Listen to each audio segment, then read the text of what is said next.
Welcome, Nothing Finer. I'm your host, Rick Beach, along with Austin Allen. Hey, it's finally here. Biggest game every year. This is our version of the Iron Bowl. Yep. Over here, Georgia, Florida. Big, world's largest outdoor cocktail party. Yeah. Got to say it. You know, they can take it away, but it's always going to be that. But this is it for Georgia. Make or break time in the season. Yeah, absolutely. Very exciting. It's the offense on the ropes, so to say. A lot of people counting against the offense. Pretty much mirrors 2018. Yeah. People doubting Jake Fromm, people doubting the offense, people leaning towards Florida to pull the upset. Austin, what you thinking about this weekend? Pretty much same thing. Same thing as last year. We come off LSU loss, and this time we did lose a few weeks earlier, and we're able to bounce back with the win against Kentucky. But I want to, I see the same thing kind of playing out. I see the Florida secondary kind of thinking they're going to be able to get over on Jake Fromm, and I don't think any of that's going to happen. I think Jake Fromm's going to play smart. I don't think you're going to see him turn the ball over like you did at South Carolina. You're just going to see a totally different team, in my opinion. I think that Kirby's been building for this, and this bye week is always at the perfect time, and I think they're going to come out and be aggressive. Finally, I think we're going to see it. I think you're going to see Jake Fromm unleashed a little bit. Yeah, I kind of think this game will mirror last year's as well as the season, how it's gone in. With Jake Fromm's going to put the team on his shoulders and go. But at the end of the day, we're going to run the ball. We're going to pound it. We're going to feed it up the middle, inside runs, outside runs. And that's what this pass game is going to spin off of, is how well we can run the ball, which I'm thinking Swift, he seemed last game to start getting it just like last season, and he's starting to get a little bit of momentum. And if he could really rip off some runs like he did last season, I believe went for 160, 170 against Florida. So that could really help out for the rest of the season, getting some momentum. But this offense knows they got to prove a point. Yeah. And hopefully this is the chance. We've seen this Florida defense struggle a little bit with the run up the middle. So really for Swift, this is going to be big for him. Yeah, absolutely. And I think the run game will be a huge part of it. I think Swift will love to I think him getting 21 carries 2 weeks ago at Kentucky or whenever it was, I think it's really important that he continues to keep that grind going and they keep feeding him the rock like that. I think he's kind of turning into like how Noshawn used to be, when you just keep giving it to him more and more and more, and he just keeps lathering them up, and it just gets, as the game goes, just deeper, more explosive. And it's that conditioning. Yeah. And that's what Kirby has preached since coming in, was chopping wood. And here we go with this offensive line, wear you down, and now you guys chase Swift around, and that's where them 3-yard runs become 7, 8, and then 20. Then it's Kentucky, the 39-yard run. You just get tired of chasing the guy around, bringing him down. He's hard to tackle. Then you throw in Harry and Zamir, who really hadn't been 100% this year. Yeah. And I kind of see Zamir doing like Chubb in 16, and then how Chubb came out in 17. So we see what Zamir's going to be. Maybe this off week will be that catapult for him to get going. But I still think at the end of the day, it's going to be a Swift show. Totally. And if Swift can get going, I believe Fromm's going to come off. Cager, not sure if he's going to come back, but that'd be a big one, getting him back. But Pickens, Dom, and D-Rob, you got Dominique Blaylock, Demetrius Robertson, and George Pickens. Them three are good enough receivers to get going. Fromm's just got to get it to them, throw it right out of their break, and get a little momentum going with them, because Swift's going to open it up. Yeah, totally. And I think, just spreading it out and just starting off, not trying to push too vertical, but just, dinking and dunking around a little bit, and just getting the receivers, getting their hands on the ball a little bit, just getting them into the rhythm and getting them into the physicality, maybe some run after the catch and things like that. And I think that'll open up the inside run as well. The more you start to target those outside corners, and people are, of course, at some point they're going to try and drape themselves all over George Pickens, and that's going to open up opportunities elsewhere around the field. So if Cager's able to get back, that's also that's a double team opportunity where they're obviously going to be trying to put a lot of pressure on Cager, and you have Cager and Pickens on the field at the same time, then you're talking about a threat that could be, something big right there. Yeah, and the running game coming in, these receivers block so well, and the better they do, the more chance they stay on the field.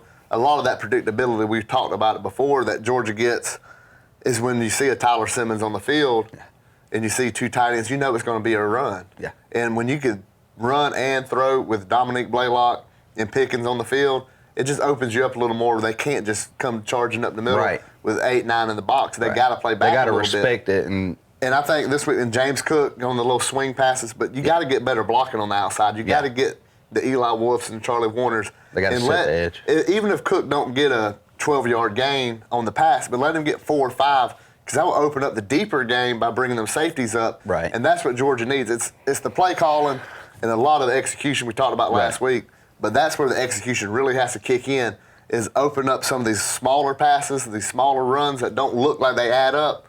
But at the end game, that's what you want, because it will open your entire offense up by getting them. It's all about making Florida respect your balance as an offense. And this is a balanced offense. This isn't, sling it around, and this isn't just run it. This is built to be a balanced offense. So if you come out and execute that and kind of make them have to play safe on both ends, play safe up in the front seven and play safe back in the back, and that kind of exposes them to where, kind of like last year, where whenever it was 17, where they said, Jake Fromm throws slants or whatever it is. Jake Fromm does throw slants. If you give it to him, he'll throw it. And I think that's what makes Jake Fromm so dangerous in this game, is because Florida's going to try to attack certain areas, and what you don't attack, Jake Fromm's going to take it from you. So. Right. And getting you in the right run. He could, flip the run around, the blocking schemes. Jake does so much that people don't give him credit. They just look at the stat line and think that's what it is. And you can take the Kentucky game and throw that out, because totally. You could throw in the rain, but it's risky. Yeah. So Kirby's game plan, we all know, wasn't to do that. So people that you see it on social media this weekend, every time somebody complete a pass in another game, you can throw in the rain. Yeah, you can. But why when you got DeAndre Swift, why even worry about it? This weekend, forecast, 75 degrees in Jacksonville. Yeah. Beautiful. I think it's a 10% chance of rain, but I really don't think that's. No, I don't think so. It's going to be great football weather again in Jacksonville. Totally. Always is. So like I said, I think we're going to run the ball. Yeah. And first play going to be a run right up the middle, so everybody get ready to post it fast as you can, because it's coming. But at the end of the day, I still think we're going to pull out. Yeah. We're going to be chopping wood, and it's going to be mirror last season. I think we're going to get up in the 30s. Yeah. I don't see anything, because this Georgia defense is good, and we're not going to let Trask just throw the ball all around the field. No. Trask is good, but he hasn't seen anything like this Georgia defense, the secondary, the speed we got on the outside. And this is what this havoc rate we've talked about all season, and it's gone up a little bit. The sack numbers aren't really as much there as you'd like to see, but it's coming. And I'm still waiting on that game where this defense has that dominant performance. Kirby the other day called the Kentucky game atrocious, which at the end of the day, there was some really, really bad plays. Yeah. Richie had one where he bounced off the off of Bowden in the backfield, just little things like that. But you have to say that. You can't tell this defense how good they are. Yeah. You have to tell them and humble them a little bit. Yeah, keep them working, keep them grinding. But you don't need to trash your offense. People kept waiting on Kirby to say something bad about Coley. That's not going to happen. Yeah, why would you? Because it's just a simple coaching tactic that's been done since the beginning of this game, for the beginning of sports in general. When you got one side of the ball that's struggling, then you're going to try and pick that side up. You want that side to know that you're confident in their ability. They just got to go out and do it. And if you got a side like this defense that's like eye-poppingly athletic, eye-poppingly good, but still thinks they could do better. They could still pressure the quarterback a little bit better. Now they're getting there, but they're not really getting home and laying the sacks down. But they're affecting throws.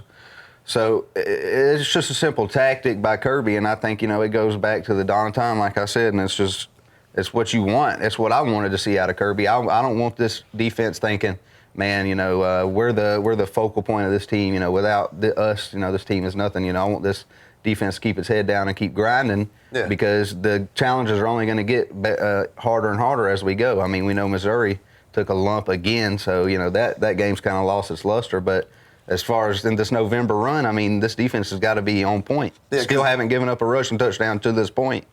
Yeah, and you're halfway through the season and haven't given up a rushing touchdown. That's amazing. The total Georgia defense only averaging 266 yards a game, and right around 10 points per game. That's crazy good numbers. Yeah. I mean, and say what you want about who they've played, but that means the second team's coming in, third team's coming in, and mop up duty and just cleaning the floor. Yeah. And you look at this Florida defense, it's a really good defense. They're averaging 319 yards and 15 points per game, which is pretty good numbers. Yeah. But just to show you where Georgia's at, and Georgia's offense, you're looking at averaging 470 yards on offense and getting trashed for 2 straight weeks in the media. And, people saying Georgia's, shouldn't be in the top 10 really, or really not that good of a team. Yeah. And really, I think it's just a lot of people, South Carolina losing to Tennessee. Yeah. That really takes people back. But I tell you, how many times I tell you, college football math never adds up. You never can say this team beat that team. Because we go in and beat Florida, And it's too random. That don't mean anything when we play Auburn. Yeah. Even though Auburn lost to Florida, exactly, and we beat Florida, or if we beat Florida by 1 point, it don't matter. Well, we could easily say Florida's defense isn't very good because they gave up 42 points to LSU, but we didn't. You know what I'm saying? Because that's not how it works. This is obviously still a good defense, even though Auburn's defense played much better against LSU than Florida's did. But that math don't add up. That math doesn't mean anything. Because you go into different schemes, you go into different philosophies for each game. You know, the LSU philosophy against Auburn was not the same thing they had when they played Florida. Yeah. Because they knew, if we'll just go ahead and get into that game while we're here, the LSU-Auburn, the 23-20 victory, Bo Nix cost them that game. Totally, 100%. Absolutely. And at the end of the day, that's on Gus. You have a quarterback that's not ready for that. He makes boneheaded plays. Right at halftime, they get the long run by Williams. They want to get 5 or 6 yards, I understand. Yeah. And then Bo throws it deep, gets picked off, and there goes your field goal, and you lose by 3. But there's plays after play where Bo, he wasn't making the plays he needed to make. And now you got to look, Gatewood never got an opportunity. Yeah. I'm looking at this kid to transfer. And you got to think, why wouldn't he? Especially, Gus already showed he's not going to Gatewood. He's not going to come in against Georgia. He's not going to come in against Bama. And right now, you're looking at him transferring out of there. Yeah, because isn't he a redshirt freshman this year? So he redshirted last year, so he can't redshirt again. So he's got to find. I mean, he's not going to sit behind Bo Nix for the rest of his career. So I'm pretty sure he'll be on his way out the door. Even though Gus said they had thought about making a change of quarterback going forward, but I think it's too little, too late. I mean, you should have did that Saturday at some point and gave Gatewood his chance. It's kind of just like we talked about last Monday about this game. Is when Nix is good, he's pretty good, but when he's bad, he's really bad, and you can't beat LSU like that. And they still almost beat LSU. So hats off to this defense for scheming it up the way they did. Kevin Steele did an awesome job. Derek Brown is the truth. I mean, people want to talk about Chase Young, but I think Derek Brown's probably the best defensive player in the country right now. I mean, the kid's just a monster. I agree. And I just really hate it, man, because that defense played awesome, and that was such a good game. And for Bo Nix to just come in and go 48% completion percentage or whatever it was just terrible. And Gus Malzahn just stood there and took it. And if you're an Auburn fan, you can't be happy. And then you go through this every year, this Jekyll and Hyde thing with Gus Malzahn. I mean, do you want him to stay or do you want him to go? Because when it matters the most, it seems like he needs to go. Yeah, because right now you're going to waste having this great defense. And, they might go out and beat Georgia, and they might go out and beat Alabama, beat both of them, and still not get into the playoffs, still not get to the SEC championship. And at the end of the day, that's what it's about. It's about winning championships. It's not wins over your rivals are nice. Yeah. But ask Alabama in 2017 if they'll take that national championship over that loss to Auburn, which one? And, winning the national championships, what you wanted at the end of the day. Yeah. And Gus ain't doing what he needs to do to win that championship. Yeah. And he's showing now he's not making, coaching decisions by leaving Bo out there and saying, this is who I'm going with for the next 3 seasons. It's not about 2019. And for Gatewood, that tells you right there. Yeah, that should tell you everything you need to know if you're Joey Gatewood. And I'm pretty sure he's, probably already thinking it over right now and thinking of possible destinations. And, there's a good opportunity. He ends up in another SEC school. And, wouldn't it be something if Joey Gatewood shows up and beats the brakes off of Auburn one day after, and you got to think Florida's going to be an option for him. Yeah, absolutely. But, I texted you over the weekend, and it kind of started out as a joke. Yeah. But when you want to think about it, we're owed one. Yeah. The college football owe us one. We let 2 transfers get out. Yeah. So now you're looking, what if Gatewood came to Georgia? What if Georgia said, okay, we're going to have this? Yeah. They went with DeJuan Mathis. Yeah. And you don't know what you're going to get with Carson Beck because you never know what you're going to get with a freshman. Absolutely. But your chances are it's not going to be a Jake Fromm type freshman. So you're looking, Kirby is all about roster management, and he's about making changes, getting grad transfers, getting transfers. Would he go out to get a Joey Gatewood? You got to think the talent's there with Gatewood. Yeah. There's film on him from playing last season because he didn't play over 4, so he got the redshirt, but he played against Purdue in the bowl game. And so that would be an opportunity for Georgia to go out and say, here's just a quarterback we can go towards. Now, if Coley comes back and you're really not committed to changing things out, you're not going to go get a Joey Gatewood, I wouldn't think. Right. But by getting DeJuan Mathis, you've already kind of showed your hand at where your offense is going in the future. Yeah. Well, I just think I think Coley's more of a chameleon type guy. I think Kirby and Coley together, they're just going to build around whatever their pieces are. So if you bring in a guy like Mathis or a guy like Gatewood, and then Coley could easily start making those changes. But it's just based on what works for who you got right now. And Jake Fromm's not a Mathis, he's not a Gatewood, so it's a different kind of skill set. But I think Gatewood coming in would make this competition a whole lot of fun. You got Gatewood, Mathis, Bennett, if he's still around, Carson Beck coming in, and that'll be a fun offseason to talk about. And I think at least 3 of those 4 guys are capable to get you some W's and possibly get you an Eastern Division championship, especially as talented as the rest of this team is. I think we can afford to have a little bit of inexperience at quarterback, not Bo Nix level experience, but Bo just does boneheaded things over there that you just wouldn't think. If you got that good of a defense, you have to say, we're going to put a good quarterback out here, manage what's going on, say what you want. That's what Saban did for years. That's what Kirby's kind of done. That's what Saban just did last Saturday with Mac Jones. Let's get the best players out here. Yeah. And Bo's not it. He's not. Now, he could be. Yeah. But as a true freshman, we saw in Gainesville, then we saw in Baton Rouge, he's not there. Well, Gus Malzahn should know he's got to win right now all the time because his job's always on the line. And taking your lumps with Bo Nix for a whole year probably ain't very conducive to your future coaching career. I mean, he knows he's on the hot seat. Yeah. Every year, Gus ends up on the hot seat. Yeah. At some point, Yeah. he ends up on the hot seat, and eventually it's going to cost him. Now, who Auburn would get would be another discussion because it's not really the most, Well, they didn't care when they fired Tuberville. Who'd they go get? Gene Chizik, so. Yeah, well, that's because Gene would play the rules that they wanted to go by. But you look at, Gus is not a horrible coach. No. But these are the kind of things that turn the fan base on you. Yeah, it's hard to win people back after stuff like this, after you put so much faith in a guy that's done let you down multiple times in a year and probably will let you down a few more times before it's all over with. You still got Georgia and Bama on the schedule, so you're talking about 4 potential losses. Yeah, and you lose to your 3 big rivals. Yeah, you lose to your 3 big rivals. You take an L to Florida, which should have never happened. Yeah. And it's just this defense is too good to lose 4 games. Yeah. You look at Auburn's defense; they shouldn't lose 4 games at all to anybody. Yeah. And there's a chance they do. And like I said, there's a chance they beat Georgia. It's not. There's a chance they beat Alabama. Totally, absolutely. Alabama's There's not still unbeatable. A chance, yeah. But Bo Nix isn't the guy that's going to get you there. I mean, anytime you put a big environment on him and you put pressure on him, and he just folds. He had multiple intentional grounding calls. Throwing the ball, trying to get rid of the ball, dump the ball off to avoid a sack, and can't even get it past the line of scrimmage to avoid the penalty. Yeah. And it's kind of crazy, man. Ball's flying out the back of the end zone. Yeah. You look at the running around.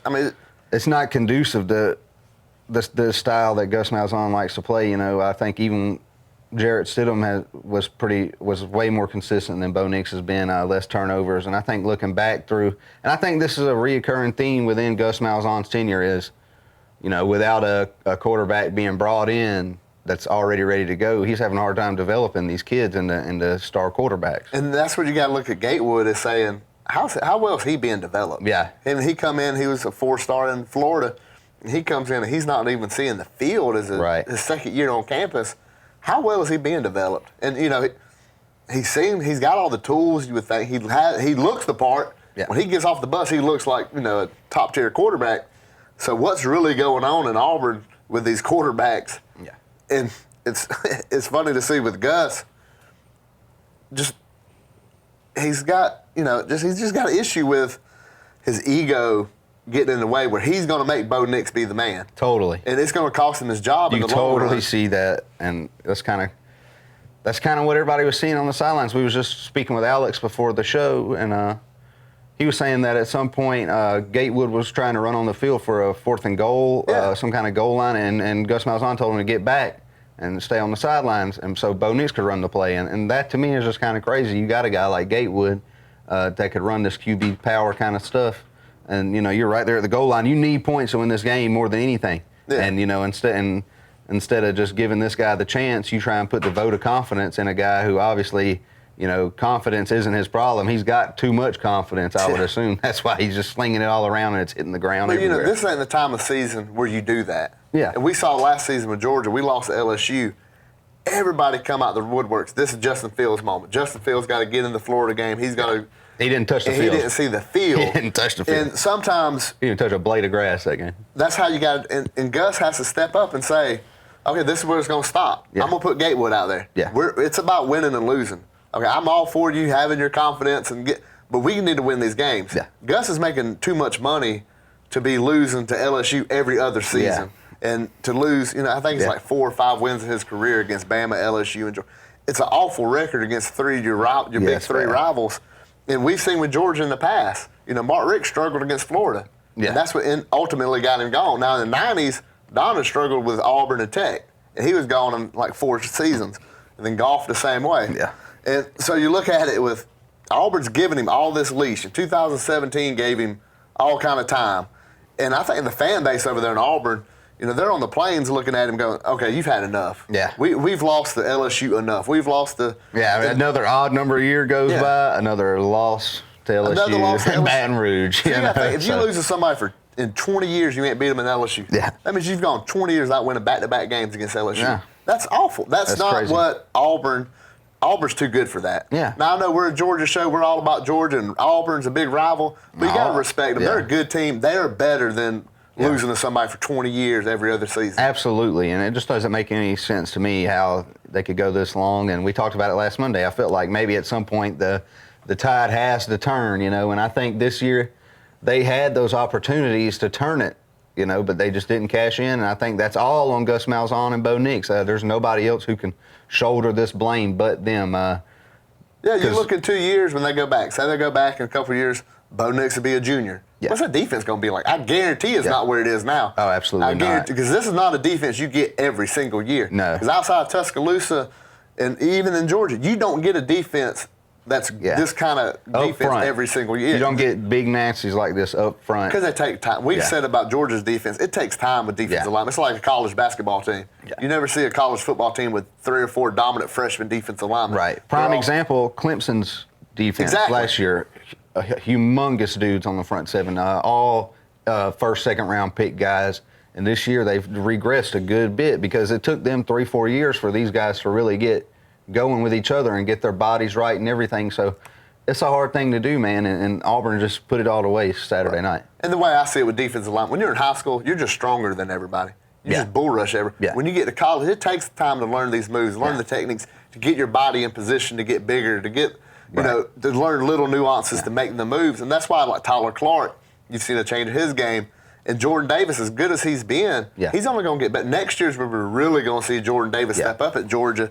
And Auburn ain't got that defense in the future. They're not going to have another defense like this. So no matter what happens, and they're real rhythmic on offense. Yeah. They got to get in a rhythm. And Bo takes that rhythm away. Yeah. So we'll have more on that game when we play Auburn and going back to the Georgia-Florida game. Yeah. Because right now it looks like LSU and Alabama. One of them two is going to be in Atlanta. Yeah. Who they play comes in this weekend. Yeah. We go into Jacksonville. We beat Florida.